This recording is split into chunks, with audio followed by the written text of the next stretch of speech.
जिला खाद्य आपूर्ति विभाग ने पिछले महीने इंदौर के जूनी इंदौर इलाके में छापामार कार्रवाई की थी, जहां से राजस्थान की एक घी निर्माता फर्म बाल गोपाल डेयरी प्रोडक्ट्स रणपुर कोटा द्वारा घी को इंदौर के संचार नगर स्थित marketing firm Shri Kuber enterprises के माध्यम से बेचा जा रहा था। सूचना के बाद टीम मौके पर पहुंची तो संचालक के पास शहर में खाद्य पदार्थ विक्रय का कोई लाइसेंस नहीं मिला। संचालक ने झाबुआ के पते का लाइसेंस दिखाया। सितंबर माह में टीम द्वारा एक कार्रवाई की गई थी, जिसमें महाश्री ब्रांड के 5 नमूने लेके जांच हेतु राज्य खाद्य प्रयोगशाला ईदगाह हिल्स भेजे गए थे। उनमें से 2 नमूने जो है अवमानक स्तर के आए हैं और उसमें लगभग 800 लीटर मात्रा जो थी उसकी जब्ती की गई है, जो कि 5,40,000 की कीमत जो मौके पे बताई गई थी। इंदौर के बाणगंगा थाना क्षेत्र के दीपमाला ढाबे के पास एक स्क्रैप कारोबारी और खाने पीने की दुकान में कुछ बदमाशों के द्वारा आगजनी की घटना को अंजाम दिया गया था, जिसके सीसीटीवी फुटेज सामने आए थे, जिसमें फरियादी स्क्रैप कारोबारी के द्वारा शिकायत दर्ज कराई गई थी, जिसमें पुलिस ने कार्रवाई करते हुए घटना के सभी आरोपियों को हिरासत में लिया और जहां आरोपियों ने घटना को अंजाम दिया था, वहीं पुलिस ने आरोपियों का जुलूस निकाला। वहीं इस पूरी घटना को अंजाम देने के पीछे अड़ीबाजी की बात सामने आई है।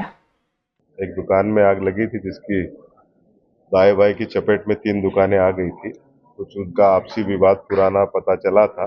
उन बदमाशों को आज थाना प्रभारी बाणगंगा ने गिरफ्तार कर लिया है।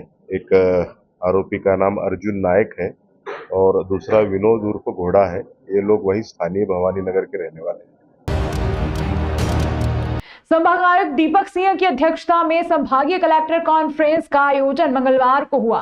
संभागायुक्त दीपक सिंह ने बैठक को संबोधित किया। इस दौरान संभागायुक्तों ने बैठक के माध्यम से सभी जिलों में चल रहे राजस्व महाअभियान की समीक्षा की। संभाग के सभी कलेक्टर और राजस्व अधिकारियों ने संभागायुक्त के सामने अपना लेखा जोखा रखा। संभागायुक्त दीपक सिंह ने राजस्व महाअभियान के काम पर संतोष जताया। इसके अलावा उन्होंने बैठक के माध्यम से सभी प्रशासनिक अधिकारियों को अपने अपने क्षेत्रों में मौसमी बीमारियों से निपटने के लिए कहा और मरीजों के पर्याप्त इलाज को लेकर भी दिशा निर्देश दिए। विगत जुलाई और अगस्त में जो राजस्व अभियान 2.0 संचालित किया गया था, उसमें नामांतरण, बंटवारा और अभिलेख दुरुस्ती के 100% प्रकरणों का निराकरण सभी जिलों द्वारा किया गया था।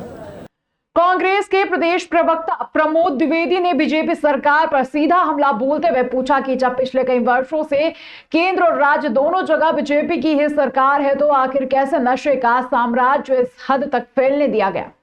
उन्होंने आरोप लगाया कि सरकार की लापरवाही के कारण ही नशे के कारोबारियों को फलने फूलने का मौका मिला है और अब जब स्थिति हाथ से निकल रही है, तब मंत्री बयानबाजी कर रहे हैं। अब पूरे देश में नशा और शराब अहम हो गया है। 20 साल से मध्य प्रदेश में बीजेपी की सरकार है। बीजेपी के मंत्री ही आरोप लगा रहे हैं कि नशा कहाँ बिक रहा है, माँ को पकड़ो, तह तक जाओ। और नशे के खिलाफ प्रशासन स्वयं मुहिम चला रहा है। एक तरफ प्रशासन को अपराध के खिलाफ मुहिम चलाना चाहिए, लेकिन जन जागृति के रूप में आप ध्यान भटकाने की कोशिश कर रहे हो। तराना थाना पुलिस ने बताया कि मामला ग्राम तोबरी खेड़ा का होना सामने आया है। ग्रामीणों ने ट्रैक्टर ट्राली सड़क किनारे खंती में गिरने की सूचना दी थी। पुलिस मौके पर पहुंची। ट्राली के नीचे एक युवक की दबने से मौत हो गई थी। घटनास्थल पर जमा हुई ग्रामीणों की भीड़ में शामिल कुछ लोगों की मदद से ट्रैक्टर ट्रॉली के नीचे से युवक को बाहर निकाला गया, जिसकी पहचान करने पर सामने आया कि मृतक युवक धर्मेंद्र पिता प्रभुलाल मोगिया निवासी बहादुर खेड़ा माकड़ोन का रहने वाला है। हादसे में एक अन्य युवक भी घायल हुआ था, जिसे उपचार के लिए उज्जैन रेफर किया गया है।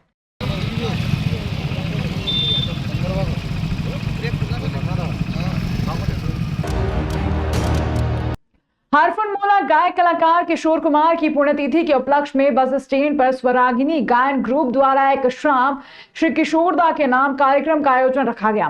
गीतों भरी इस शाम के मंच से स्वरागिनी गायन ग्रुप के संरक्षक विश्वदीप मिश्रा ने सरकार से किशोरदा को भारत रत्न देने की मांग रखी।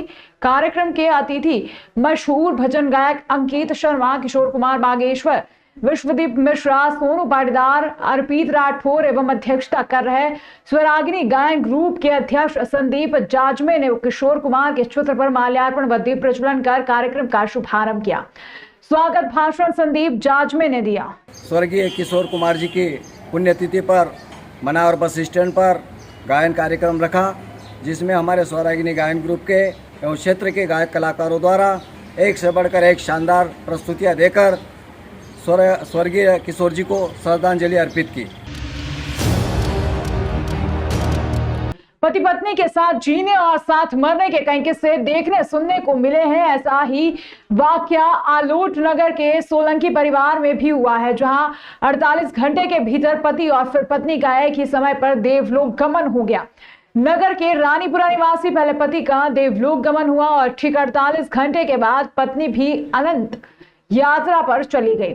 नगर के रानीपुरा निवासी 80 वर्षीय बद्रीलाल सोलंकी का 12 अक्टूबर शनिवार को शाम 7:15 पर देहांत हो गया था, जिनका अंतिम संस्कार रविवार को किया गया एवं अस्थि संचय की क्रिया सोमवार को संपन्न हुई और सोमवार को ही शाम 7 बजे लगभग बद्रीलाल सोलंकी की पत्नी 75 वर्षीय शांतिबाई की अचानक तबियत खराब हुई। परिजनों ने शासकीय चिकित्सालय ले गए, जहां डॉक्टरों ने उन्हें मृत घोषित कर दिया।